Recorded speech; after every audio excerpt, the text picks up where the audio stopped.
Okay, diving into a concept that we all know too well, the relationship between spend and CAC.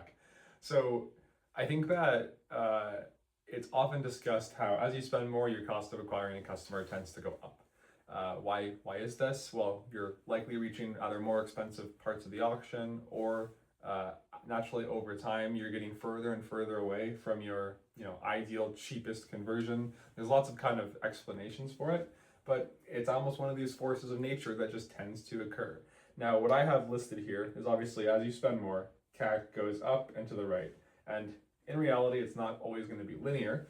And the slope will vary dramatically depending on what you're selling and where you're selling it. What is the total addressable market? Like we see some brands that can go from spending 30K a month to, 7 figures in a month, and the actual drop off in efficiency is not that high.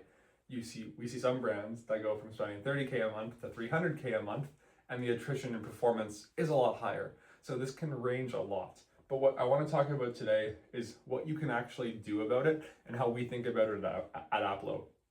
So firstly, when it comes to managing this, so oftentimes when you see the ROAS metrics or the CAC metrics going the wrong way, it's easy to basically decide, hey, I can't scale anymore. First things first, you have to think about contribution margin and how is contribution margin going up over time.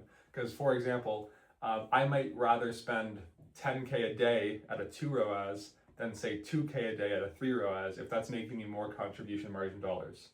That's step one. If you've actually reached the conclusion that more spend is not incremental for you anymore, you have to start thinking about, well, what's next? And hopefully you've already been planning for the inevitable as you scale. Here's a few ideas that come to mind. Firstly, more markets. So if you're already selling effectively in a market, you could simply just sell in more markets. There's often going to be cheaper conversions at lower amounts of spend in other markets. You can also look at other channels. The reality is other markets and other channels, these can only get you so far, but these can sometimes get you more incremental growth.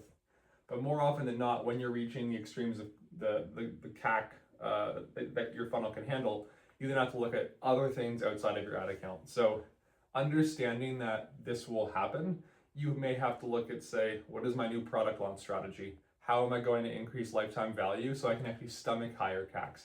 How can I actually build higher AOV into my business so that as the CACs go up, I have more margin dollars to actually work with?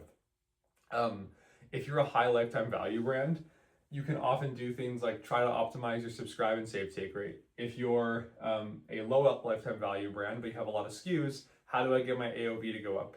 These are the things you can actually start thinking about when CAC is getting to a place that you cannot keep scaling. And there are some exceptions too, where like maybe you're just not launching enough creative, but more often than not, that's not going to be the true limiting factor if you have a good team running your ads. So it's just important to remember that when you spend more, CAC will generally go up, and you need to have a plan in place before you reach a point where you cannot spend more, because the worst thing that can happen is that as you're spending more and as CAC is going up, if you do not find the next product, the next offer, the LTV play, if you don't find these things that let you keep spending, what then tends to happen is you get stuck. And when you get stuck with natural CPM inflation, oftentimes brands will start to go backwards. And it's no fun trying to solve this problem when you're also going backwards. It's a lot more fun when you're growing and you're like, you're reasonably expecting that this rate of growth, if you do not improve your offer, your funnels, at some point it will not continue. It's easier to basically solve it before you have to than when you have to. So those are a few quick tips when managing spend and CAC, but we really suggest thinking about this as a never-ending reality if you're a performance marketing driven brand.